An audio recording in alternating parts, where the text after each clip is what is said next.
Hi guys, welcome back to my channel. I know it's been so long. I have been gone for a while, but I am back and I'm back with a bang. So this time I'm going to be taking a slightly different angle and adding a segment to my channel. So I'm very passionate about personal finance and making financially sound decisions. So I'm going to have a section on my channel where I post about, financial planning, financial hacks, how to invest, how to save, products that are available to you in Canada, which you can use to achieve your financial goals, how to, etc. There's a lot. There's a lot that we're going to unpack on the channel. So I'm just gonna get right into the first video. If you're not yet subscribed to my channel, please subscribe, like, and share with your friends so that they get the topics firsthand. So today I'm going to talk about 5 financially sound things to do as an immigrant in Canada. So the first one is going to be avoiding bad spending habits. So it's very exciting when you come to Canada. You have access to all these things you probably didn't have access to back home. You have access to credit cards. You have access to online shopping where you get a delivery the next day. You have access to instant coffee where you just go to a drive-through, you buy your coffee, so you can get your coffee every day. Coffee, for example, can be something as small as coffee. You have access to loans to buy cars and several things. So you need to be very careful and avoid bad spending habits. I did a little calculation here. So if you spend $4 a day buying coffee, it can amount to $1,460 over a year. And $1,460 is a lot of money. If someone were to come to you right now and say, please give me $1,460, would you be able to give them? I don't think so. So the little expenses, they add up. So it's important sometimes to sit down and think, how much would I save if I just bought my coffee and made my own coffee at home? You can make your own coffee, buy your cup, put your coffee in every day and drive to work or get on the bus to work or whatever. Something like a habit like having $50 worth of alcohol every weekend, for example, it can add up to $2,400. Now, can you just spring up and get $2,400 at any moment?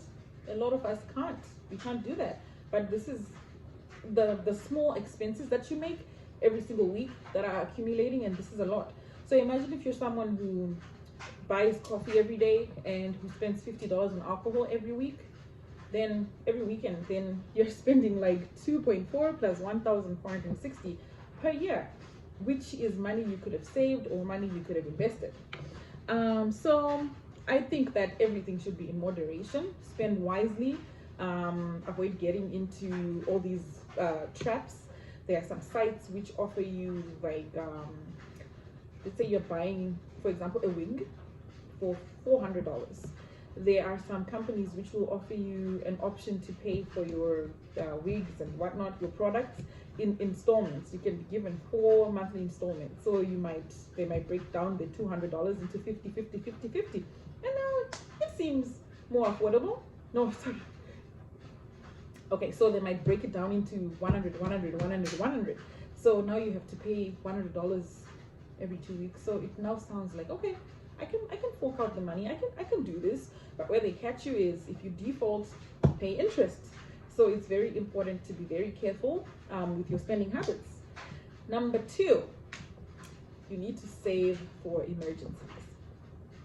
A lot of the time, if an emergency happens, for example,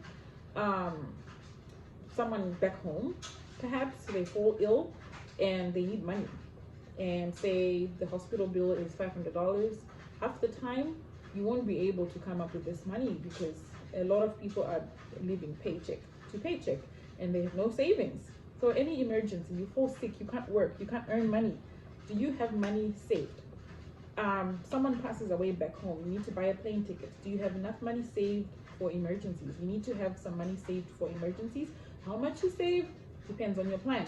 We will discuss more on the ratios of how much of your income to save, to invest, and to spend on your debts, your expenses. But for now, let's just keep it simple. You need to save for emergencies.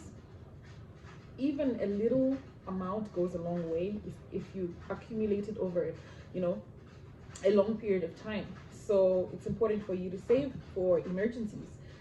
Number 3 is going to be investing. The inflation rate right now is 4.7%. So just imagine you keep your money in the bank, like all your money, all the money you're putting away.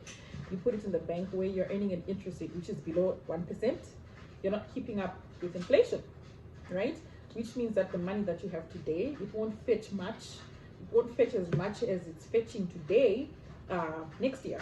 So you need to always keep up in inflation. So I personally try to make sure that I invest my money in accounts which are going to give me at least, in things which are going to give me a return of at least 8%, because I'm trying to keep up with inflation.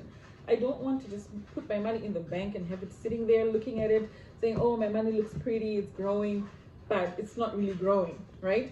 So you can invest in dividend income, you can invest in property, you can invest in growth stocks, you can invest in segregated funds, mutual funds, etc. We will discuss all these on the channel in the future, but for now, keeping it simple, invest. It's good to invest, it's good to earn some passive income, it's good to have some growth on your money, and yeah. The 4th thing is going to be, you need to get life insurance and you need to get disability insurance. Think about, I mean, the time that you're going to die.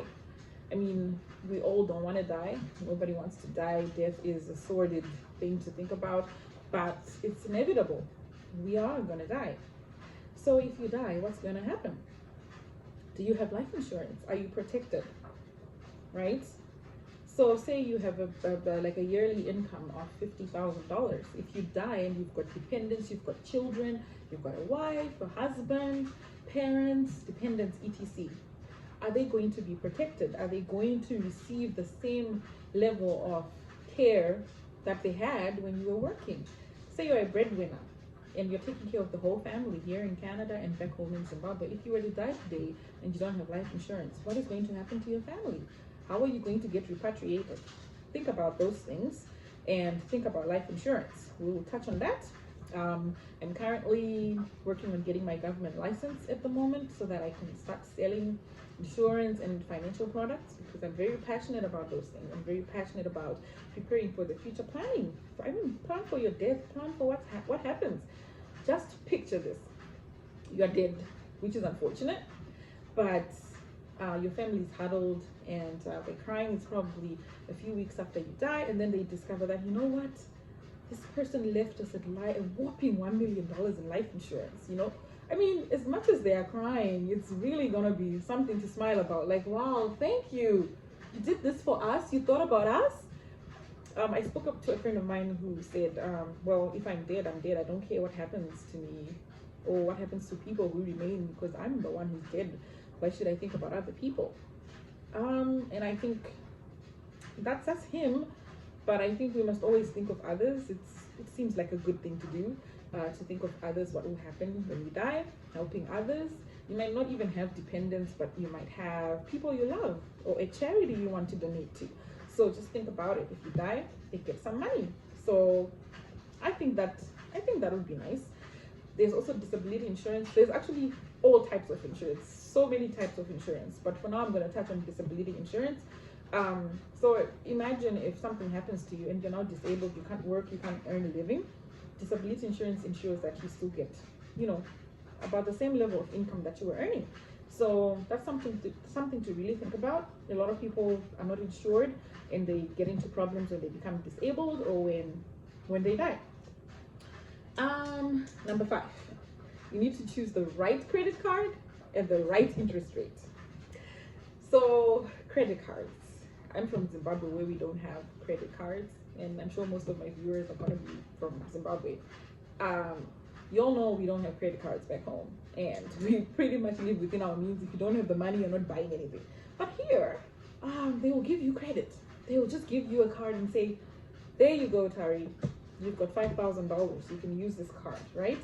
And if you do not read the agreement that you sign, you might not realize that there's a cost to all of this if you don't pay the money that you use on time. So you must always be very careful when you're picking a credit card. You must always be careful when you're using a credit card. Don't use money that you don't have, right?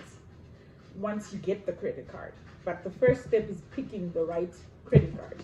We'll touch on that. Again, I have another story. I know somebody who got their credit card. They were fresh off the boat. They got the credit card. They were told, oh, you've got like $3,000. That's your credit limit. They spent it. And then they started paying the minimum payments, and they forgot about it. They were just paying the bare minimum. They were not paying the full balance. And it took about a year for them to realize that they were paying interest. Their credit score was hit hard, and they're still recovering from it. All because they did not have this knowledge. It's good to equip yourself. Read about these things. Find out how to improve your credit score. Find out what the best credit card is on the market, and then get that. The one with the lowest interest rate, that's the credit card you need in your life. Again, we'll touch upon that in future videos. And then the last thing is calculate your net worth. You know, I really feel that in order to keep yourself motivated and to stay on course, you need to calculate your net worth. Like every month, calculate how much did you spend, how much did you save, how much did you invest, how much do you own, what are your assets. Find out how much you own, how much you're worth right now, right? It's important, because for sure, if you're making the right decisions, your net worth can only go up. So the more your net worth goes up, the more motivated you become, and the more you want to attain more. So make it a habit that every month you have a budget, and every month you also calculate how much you're worth. I usually do my net worth calculation at the end of the month. Like now, I'm currently in the process of doing my net worth. So I look at all my balances at the end of the last day of the month, and I see how much I have, how much I owe. And then I just look at the balance, and you know, it's very motivating when it goes up, and it keeps me happy. It keeps me wanting to do more for myself, and it makes me want to, you know, have these discussions with others and also get them to do the same thing. So that's it for today. That's the video that I chose to return with. Thank you so much for watching. If you watched the full entire video, please don't forget to like and subscribe if you like the video, and send it to your friends. I will be uploading a lot more videos next year. Thank you so much. Bye.